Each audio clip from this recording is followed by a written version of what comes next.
Good afternoon. Good afternoon. How are you today? I'm doing well. How are you? I am good. Thank you so much for agreeing to chat with me today. Of course. Thank you So, for having me. absolutely. May I ask you please to tell us your name? Yes, my name is Kristen Finley. Excellent. And Christian, is it okay to call you Christian? Yes, it is. Okay. Will you share a little bit about yourself? Tell us a little bit about you so we can get to know you a little bit better. Yeah, so I am originally from South Carolina. I never strayed too far away from home. I'm still in the upstate. And I'm actually very shy, so this is a little outside of my comfort zone, but I'm excited to be here with you today. Excellent. So, are you still in South Carolina? And if so, what part of South Carolina? Yes, I am in the Anderson area of South Carolina, so right outside of Greenville, in the upstate. Excellent. Very, very, very nice to know. I think you know I was raised in South Carolina too, in Walterboro. Awesome. So on the other end of the state then. The end of the state, exactly, or the water, I guess. And so, what do you do in your work in your life? Yeah, so I'm actually in the midst of a career transition. So I'm leaving the nonprofit sector and I'm transitioning into the higher education.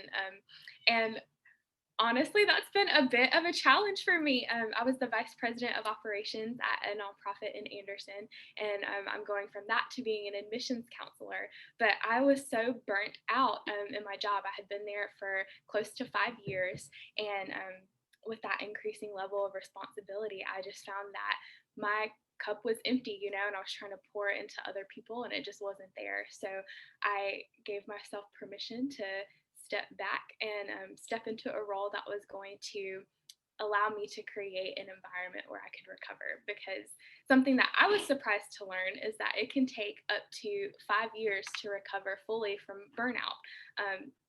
So I've kind of been on this journey of allowing myself to rest a little bit more, and really challenging some of those notions I had about what a career should look like, because I think that we have been conditioned to look at our career as like one point to another. So you take one position and then like you maybe move up to the next one and then the next one until you get to where you want to be. But in reality, that's not how many people get to where they end up. It's a winding road. People take detours all the time, and so it's kind of unpacking that stigma of what something should be and what something should look like, and embracing the flexibility that comes with allowing yourself to rest and pursue your interests and environments where you're valued and you're able to apply your skills. So it's been an interesting few months for me. Excellent. There's a lot to unpack there, but I want to go back and start with the first thing you said. What makes you think the transition from nonprofit to higher ed will be easier on your person? Yeah, so I think it's more of the job that I've taken. I am now an admissions counselor, so there's less responsibility going from the top of the totem pole to the very bottom. Yeah. So, but in your role at the nonprofit, did you have a sense of satisfaction? Do you feel like every day you were able to accomplish something, you were working toward, as you said, helping others or pouring yourself into others? Did you see that even toward the end when you were ready to leave? Yeah, so that's a great question. I feel like I felt that very strongly when I first entered the realm of nonprofit, because I was really working within my skill set. And so I did a lot of work around implementing data collection procedures and just evaluating the long-term effects of the services on our clients. So that was really interesting to me. But as I got promoted through the ranks, I kind of moved away from that a little bit. And I found that I was in a role where I was focusing very heavily on finance and like IT. And that just isn't in my wheelhouse. I have a background in organizational development and organizational psychology. So that wasn't as rewarding for me. We definitely were doing the work, and I could see how our efforts were benefiting the population we were trying to serve. But in terms of the day to day, I wasn't feeling that anymore. And so that was kind of where I had to take a step back and say, okay, what is going to allow me to feel like I have accomplished something at the end of the day? What type of roles are interesting to me and would allow me to get that sense of fulfillment and that sense of purpose. Thank you. Why didn't you feel that was possible at the company that you work for? You didn't think you could go talk to your leadership or your management and say, hey, I think I'm in the wrong role. I want to do something different. Was that an opportunity for you or no? Yeah, it definitely was. And I had a very supportive team that I was working with, but I felt like it was just time for me to make a change. I felt like I had kind of capped out in terms of what I could do there.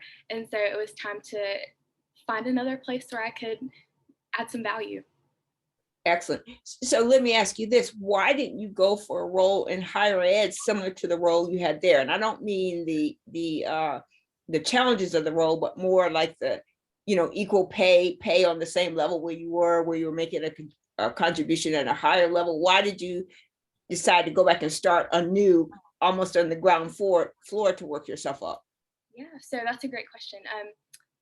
The pay was comparable, and I like to point that out because in nonprofits they have limited resources to get the same amount of work done. So that was really, I guess, my only criteria when I was looking for a new position, just because we have bills to pay, we have to maintain that level. But I did kind of want to take a step back in terms of level of responsibility because I was feeling that burnout. It was affecting my mental health, my physical health. I was 25 and I had high blood pressure.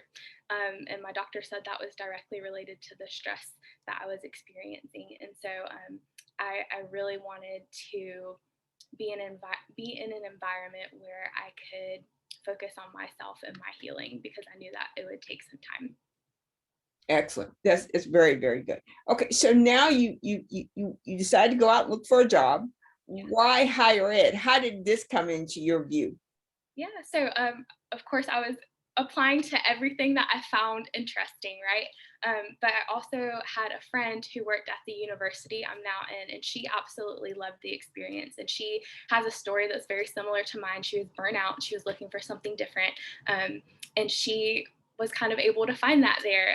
She was always just speaking so highly of her leadership and her coworkers. And I thought that, hey, maybe it's worth applying to this open position there since she's enjoyed it so much. So that was kind of my inroad into the university I'm at now. And how long ago did you transition to this university? Have you had some time in the place yet? Yeah, it's been about 3 months now. I started there in January.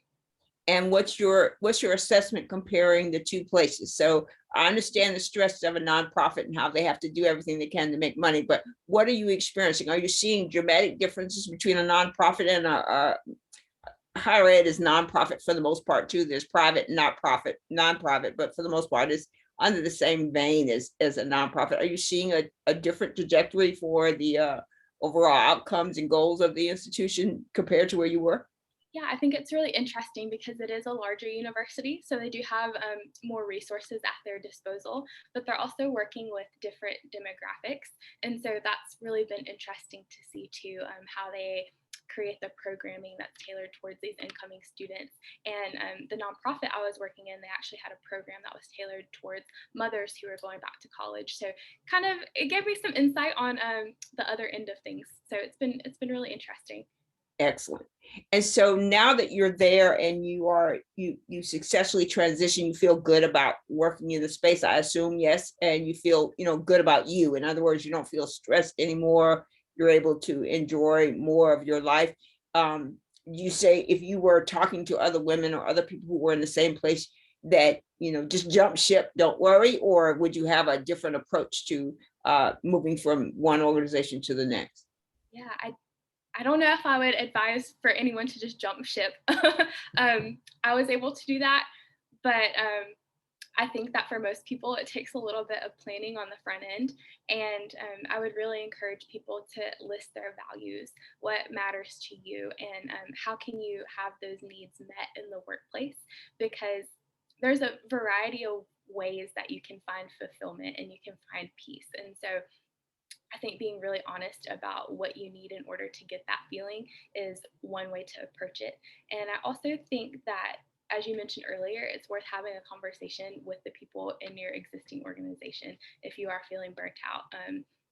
Are there things that can be done here that can improve that for you? And if not, then maybe look at those values, figure out what's important to you, and just go for it. See if there are other opportunities where those needs can be met, because I think that's something I was scared of, was the whole the grass isn't always greener on the other side mentality. But I think that it definitely can be if you know what you're looking for. And I think that's something we've seen on a broader scale with the Great Resignation. So many people have left the workforce, they're changing industries, they're changing careers entirely.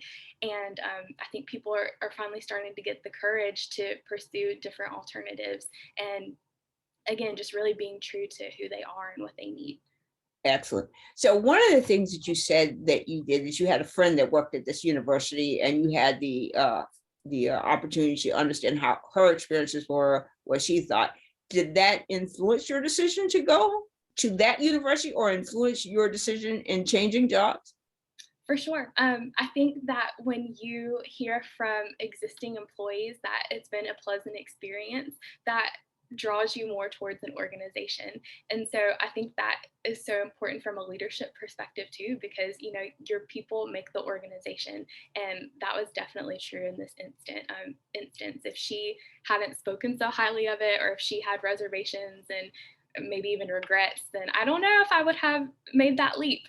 Yeah, I think that's a very important point, because you had someone with the experience you were looking for at a place where you were comfortable, considering, is also important. I mean, I think that if you are certain that you are not in the right place, you're not in the right organization, you don't feel like you're supported, you don't feel like your voice is heard, whatever the conditions are, sometimes it's good to jump ship and not know where you're going to land. Because if it is really affecting your mental health, your physical well-being, all of those things, sometimes it doesn't matter what the outcome may be in terms of the workplace, as long as you're feeling better and treating yourself better, doing better for yourself. There's that. But it's also great to have a resource like your friend who's able to give you an experience. And I think that when you're considering transitioning from one place to another, one type of job to another, it's good to go around and talk with people who've had those experiences in the other places where you might want to go. Because not all higher ed is fun and games and wonderful and all that stuff, and not all nonprofits are that. I mean, all workplaces have that that duality of what it brings to the employees. And specifically in higher ed has been one of those places which start out very classical white male. It's diversifying a little bit, but it's still a predominantly white male thing. Typically, university presidents are white male. Every once in a while, we'll hear about a woman becoming a university president, but for the most part, white male. And the hierarchy of the board of trustees and all those people have often been white and male. So transitioning to an organization like that, don't expect it to all to be, all happy times. There are times when it is a challenge to work in any environment where you don't feel represented or you don't feel like your voice is heard.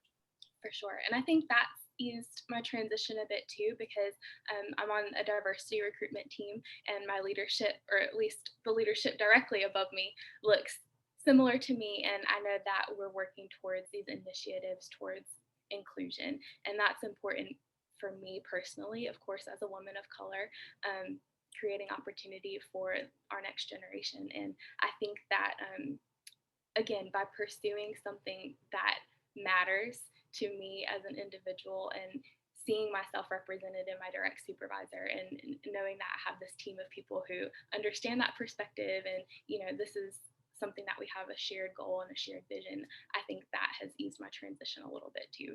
So yeah. Excellent. Let me just correct you on something.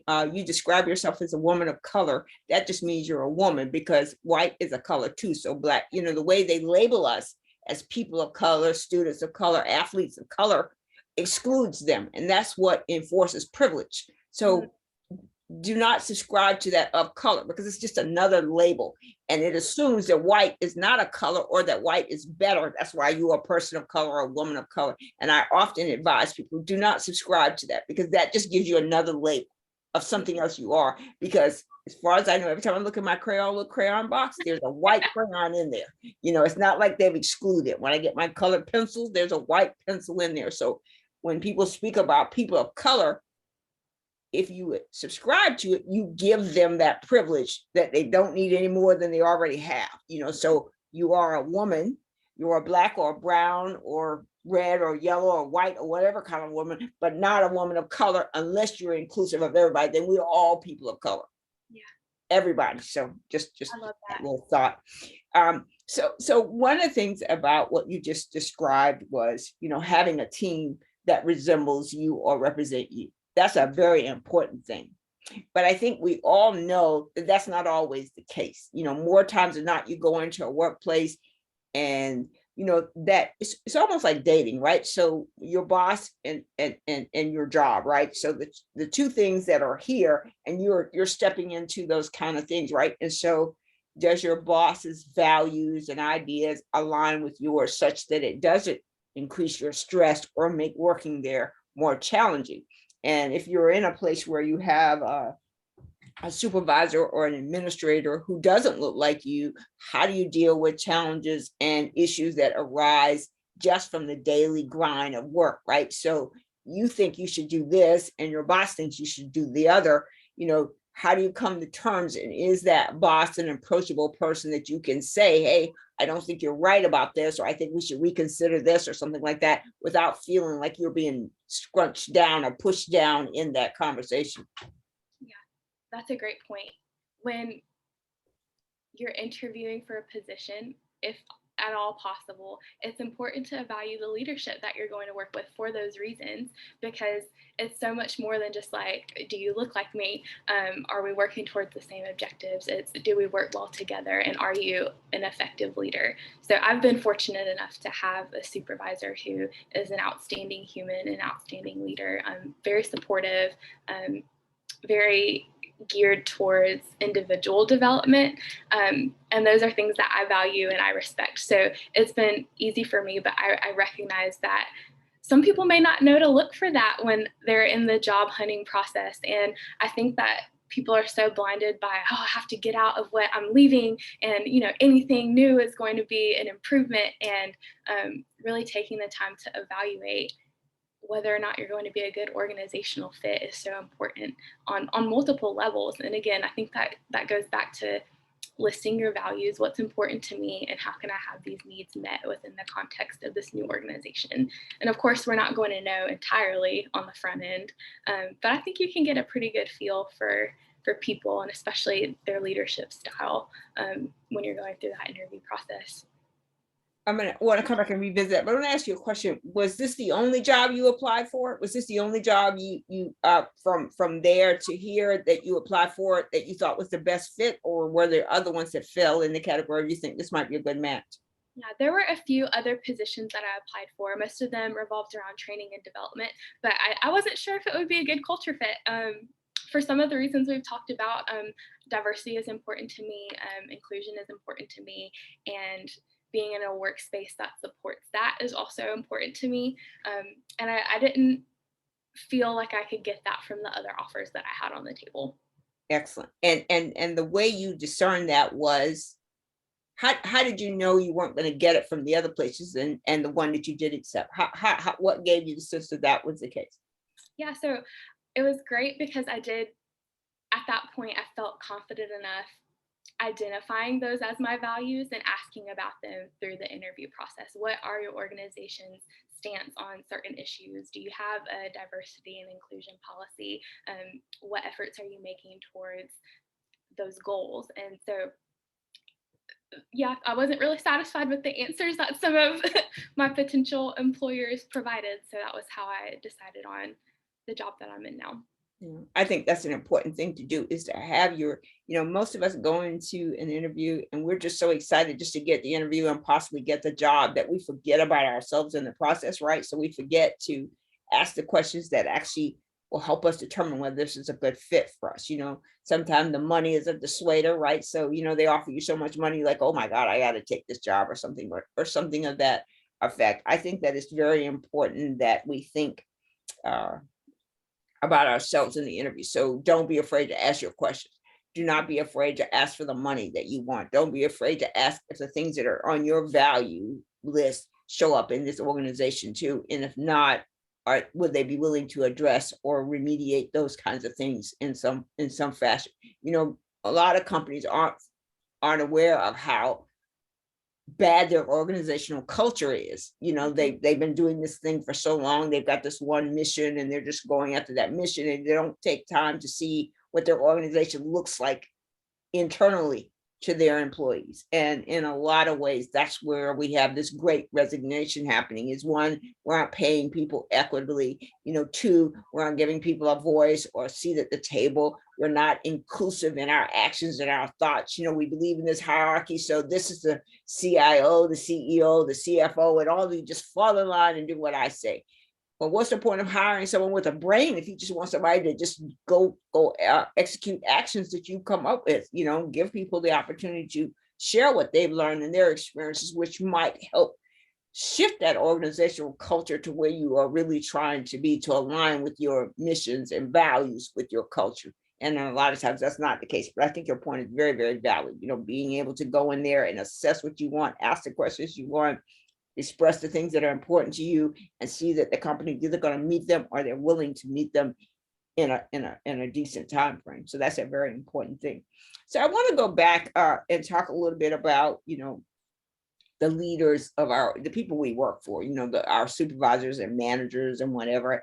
And I'm a true believer that we don't manage people, we manage tasks. And that's, yeah, I don't know how you manage people if you aren't, you know, standing on their necks every day. So you must manage the work that they do, not them.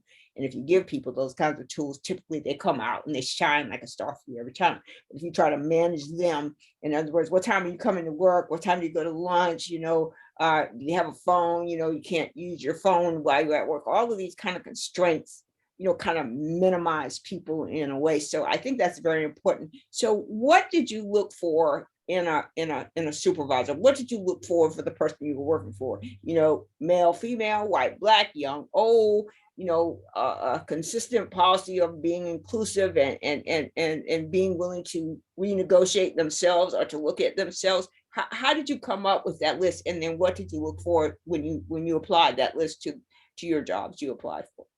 Yeah, so I think some of it came from my experience in the world of nonprofit because I was surrounded by really dynamic leaders. And so I knew that was definitely something I was looking for, people who had vision and they supported the workers around them in fulfilling that vision.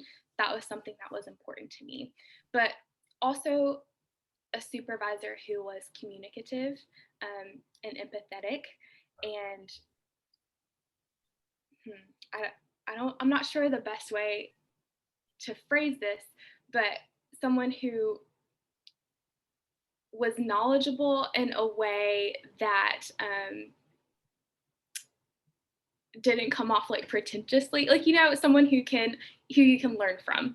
I guess that's a better way to phrase it. But that was kind of what I was looking for, a strong leader in terms of authenticity, keeping you on course towards the vision, and someone who I could learn from.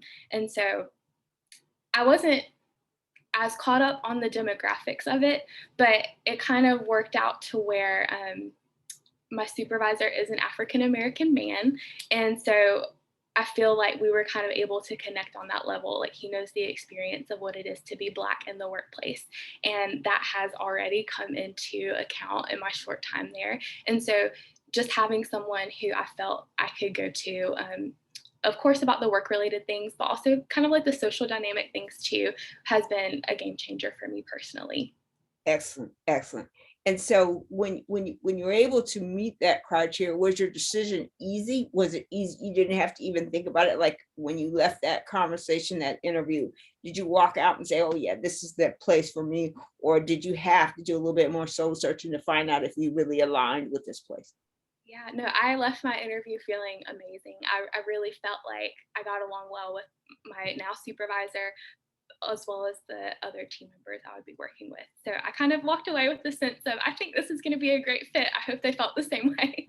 Excellent. Very, very good. And so now that you're in the job, you're 3 months in, you're past your probationary period. So this is home now. So with that, what's the next step for you? I'm assuming you're going to be in this job for a while, but where do you see your career going from here? Yeah, that's kind of what I'm in the process of figuring out. There's definitely some things that I know I want to achieve. Um, and a lot of that revolves around just I guess pivoting back towards my area of study in college, again, that's organizational development, organizational psychology. And so I would really love the opportunity to apply that knowledge within the context of my current organization. And I guess just kind of figuring out what that looks like for me. So I don't have anything specific in mind, but I'm kind of open to where my career might go, and that's something I've been working on too. I think that there's multiple routes to get a place, but you kind of have to know where that end destination is. So that's kind of something I'm working through right now. So the little girl Christian dreams, this is what I want to be when I grow up. How close are you to those things? Very far away. Very far away. Yeah, I thought I wanted to be a lawyer when I was a little girl, but then in college, I quickly learned that that was not the route for me. So I definitely have always had a heart for helping people. But as I've gained experience, I think that one of the best ways to help people is by redesigning organizations to support their staff, because that hits multiple issues, especially when you're looking at it through the lens of psychology. It meets their belonging needs, it meets their, of course, their work needs, their safety and security needs with just your salary. And so I think that when we build organizations that allow people from all backgrounds to thrive, they meet those needs that we were talking about earlier, but also meet the basic needs of, equitable salary, equitable benefits, equitable pay, then we kind of all benefit from that in the long run. Of course, studies have shown that it increases the organization's productivity and things like that, but it's also good for the individuals who make up the organization. So that's really what I hope to do in some capacity one day. Well, hopefully it's one day soon. You don't put that too far off, because a lot of times when we put off our desires and our dreams, they become too far away to reach anymore. So you have to keep them front and center. This is what I want to do. And I know you just transitioned to a new place, so it's still pretty new, but those dreams should be front and center, right there. So you're working on it every day. So I'm in information technology. I worked in IT, and I was in IT for a long time. I had a friend of mine. She went from finishing her undergraduate degree to CIO in less than 10 years. Oh, wow. So actually accomplishing your goal is something you should keep in front of you all the time, and not let anything stand in front of you or prevent you from moving that way. And I think if that's your goal, to help people, and I think even as an admission counselor, you'll still be helping people, but to help to the extent that you have in your dreams, right? So you want to, run an organization. That's why I started my company. My company is my dream, right? So inclusion has always been a hard thing. I don't subscribe to the word diversity, because that just simply means different, but inclusion really is an important thing. The inclusion and equity, equality is important to me. So my company is what I do now, and I enjoy what I do so much. But it's heartbreaking, because we hear such sad stories of people who struggle in these spaces. But I think what you said about designing spaces that would be safe for people to work in, to feel like you want to get up and come to work and give your very best every day. And I think in a lot of ways, corporate America steals that desire to do your very best and to grow, because you get caught in a niche. This is what I do every day. I got to come in. I got so many things on my listed things to do, and you lose your sense of, what's important to me and what I want to do, because I've got to help them figure this out, but they're not helping me figure me out, right? They're not helping me advance my career. All they're just doing is just sucking all the blood out of me and paying me some menial salary for it, versus, encouraging your people to contribute what they do best. So you just described your best. So your organization should see that and find ways to allow you to, grow that skill and help them at the same time. So I think that's a very important thing to do. So now that you're here, you're where you want to be, you're in a good place, good job, good people to work with, and all that stuff. So as you think about 10 years from now, will you be at this same place? Will you be doing something similar? Or do you think you may step out one day and start your own company? Where do you see that transition, if it's a transition at all? Yeah, I would like to maybe step out and start my own consulting firm. and really address some of those things that I just shared with you, because I feel like that's how I can make the greatest impact. Excellent. And what do you need from your employer, your community, your friends? What do you need from us to do that? What is it that we can help you with? That's a great question. I think a bit more experience in applying these concepts that I have swirling in my head to like the real world. I think I could definitely benefit from that. Excellent. Well, that's very, very good to know. And so do you have people that you work with that you kind of mentor or advise or advocate for? Yeah, so I think I'm definitely building relationships with the people on my team. I am a little older than the rest of them, so I guess I feel kind of like that mentor capacity, but I'm also an adjunct instructor. And so I feel that a little bit towards my students as well. And especially one in particular, he has been doing an internship this semester. And so kind of walking him through that process and helping him navigate what it's like to actually, again, apply what we know from our theoretical studies to the real workplace. That's been a great experience. So I do feel like I've had the ability to mentor some folks. So I have a question for you. What's the difference between a mentor, a coach, and an advocate? What's the difference? That's a great question. So I think a coach is someone who kind of pulls it out of you, right? They're challenging you to meet your greatest potential. I think a mentor is someone who shares their knowledge with you in order to help you succeed. And I think an advocate is someone who advocates for you. They're someone who champions a cause, and their goal is to pull other people up and into these spaces.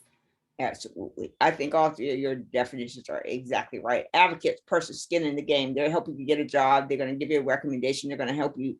They don't mind spending their social capital on others. A coach is kind of a person who is going to, cheer you on when you're in the rough patches, right? So when you're struggling, like, you know, they've already assume that you could do the job, but they're just trying to help you push through it. And whereas a mentor is just, a sounding board, someplace you can go share your ideas and thoughts and get some feedback from someone who's had previous experience or something that you two can identify with, or however many it is, identify with at the same time. So thank you very much for that. So my follow-on question, which are you? Oh, that's a great question. Um, I think that I tend to be more of a coach because I believe that everyone has potential, right? And I think that they just need to be connected with the resources and the circumstances that allows them to apply all of that skill and all of that potential. And so I definitely don't think I know it all, but I definitely think that I could ask questions that help people achieve at their highest potential. And I think I can dip into a little bit of advocacy too. I don't mind putting my skin in the game and helping other people get to where they want to be. So um, that's my personal assessment. I might be a little biased though. I appreciate that, but I think that's absolutely straight on. So that's very, very helpful. So we only have a few more minutes, but I want to end this by asking you. So all of this experience you gained from when you're working for your nonprofit to where you are now, there is a lot of little girls, middle school, high school, just trying to struggle and figure out where do I belong. So many of us were told, you're not smart enough to do those STEM careers, right? That's not your area of expertise. You need to be more of these liberal arts kind of things. So here you are, you have had all this experience, you've got all this time in here, and you've made a transition to where you are. So for the little girls that are out there that are trying to, one, define their dreams and then hold on to their dreams, what you say to them? Hmm, that's a wonderful question. I think for the ones who are defining their dreams, I would say pursue what makes you happy, what brings you joy, because you have a world full of people telling you why you shouldn't be happy or why you shouldn't do something. So tap into that and hold on to it for as long as you can. And I guess that would be similar advice to the people who are trying to hold on to those dreams. Really tap into what makes you happy and where you feel like you are fulfilled and where you can bring value, because when you find that balance, I think that's where you've hit your sweet spot.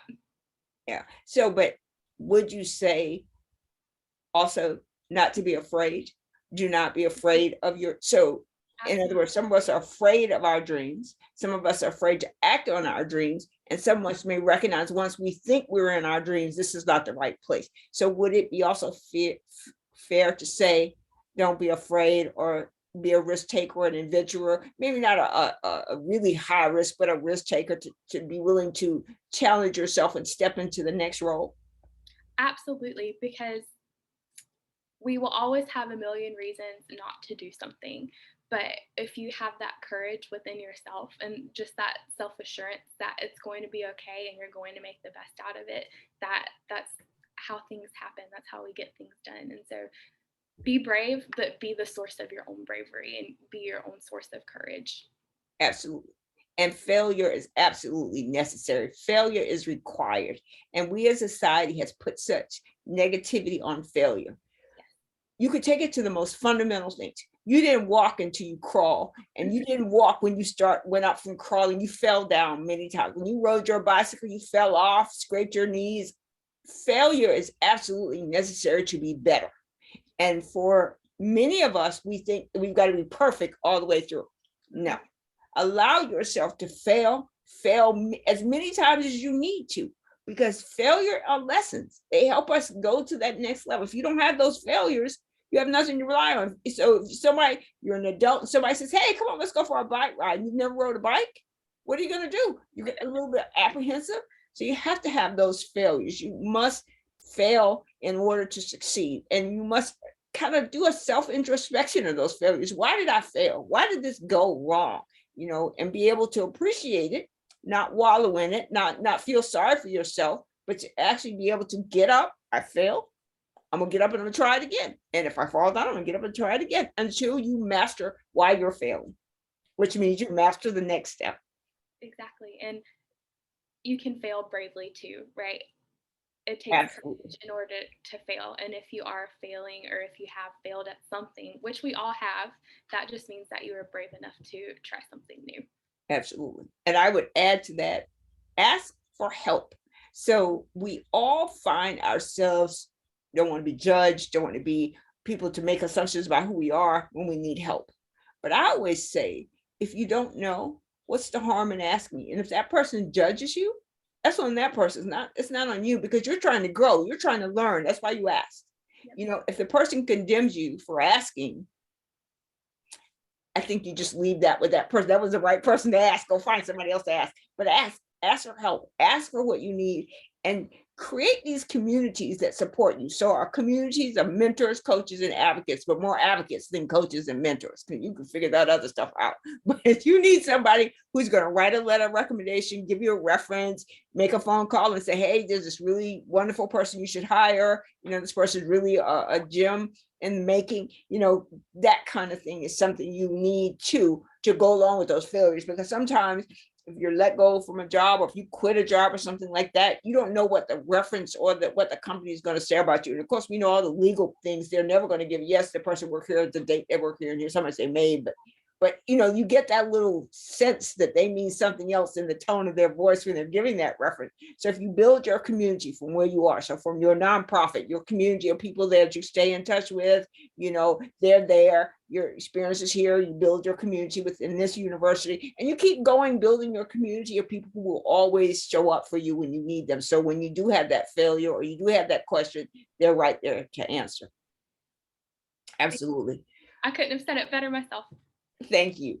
So I am so grateful you chatted with me today. Your story is amazing, and I think a lot of people will learn from it. I think it's a pretty powerful story, and you should share that story as often as you can, of transitioning from there to there and the steps that you took, because I think a lot of people, especially women, do not feel comfortable with that much courage to challenge. So I'm in an interview and I just want to say all the right things. I just want to look the right way. I just want to make all the right things, and you leave yourself out of the interview completely. So one of the questions I often tell people, why should I come to work here? You know, you're going to ask me, why should we hire you? Why should I come to work here? What do you have to offer me that I should come here? So you put yourself on the same footing as that organization. Why should I bring my talents and my skills to you? Just like you want to know why you should hire me. Same conversation. So absolutely. Thank you so much for having me, Dr. Newton. I have so enjoyed our chat, and I've gained so many insights just from listening to you and conversing with you. So I appreciate this opportunity. Absolutely. And I want to add myself to your community. So if there's anything I can do to help you, I'm right here. So anything you need, you know, if you need some advice, you need another place, you want whatever I can do, I'm right here to help. So please consider me a part of your community. And as soon as the video converts, I will send you a link. Please watch it and let me know if I may upload the video. Absolutely. And tell all your friends to subscribe to my channel and to chat with me. I will. Thank you so much. Stay well. You too. Bye.